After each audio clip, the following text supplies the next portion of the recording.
2 দশক পর সিলেট আসছেন বিএনপি চেয়ারম্যান তারেক রহমান। তাকে বরণ করে নিতে উন্মুখ সিলেটবাসী।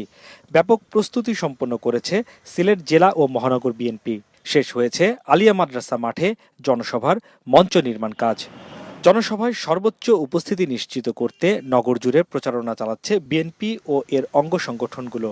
নগরের বিভিন্ন মোড়ে মোড়ে শোভা পাচ্ছে প্রিয় নেতার ছবি ব্যানার। তারেক রহমান সাহেব আসার কারণে আমরা এত আনন্দিত যে আবার আমরা গণতন্ত্র ফিরে পাইছি।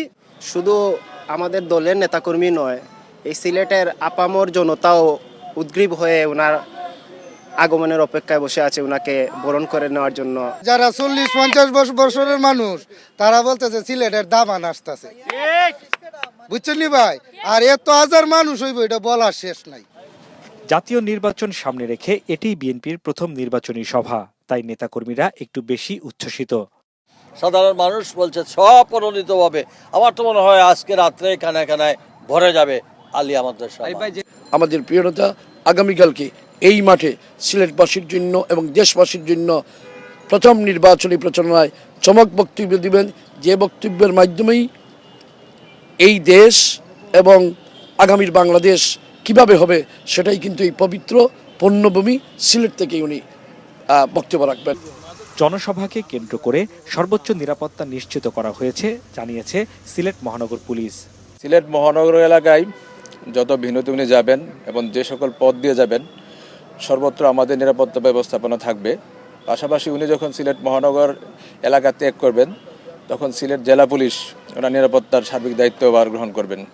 রাতে সিলেট পৌঁছানোর কথা আছে বিএনপি চেয়ারম্যানের। গভীর রাতে হযরত শাহজালাল রহমতুল্লাহ আলাইহের মাজার জিয়ারত করবেন।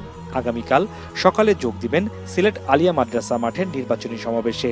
এরপর তারেক রহমান মৌলভীবাজার সদরের শেরপুর আইনপুর খেলার মাঠ, হবিগঞ্জের শায়েস্তাগঞ্জ উপজেলার প্রস্তাবিত উপজেলা মাঠ, ব্রাহ্মণবাড়িয়ার সরাইলের কুট্টাপাড়া খেলার মাঠ, কিশোরগঞ্জের ভৈরব স্টেডিয়াম, নরসিংদীর পৌর এলাকা ও নারায়ণগঞ্জের রূপগঞ্জের গাউসিয়ায় পথসভায় বক্তব্য রাখবেন বিএনপি চেয়ারম্যান।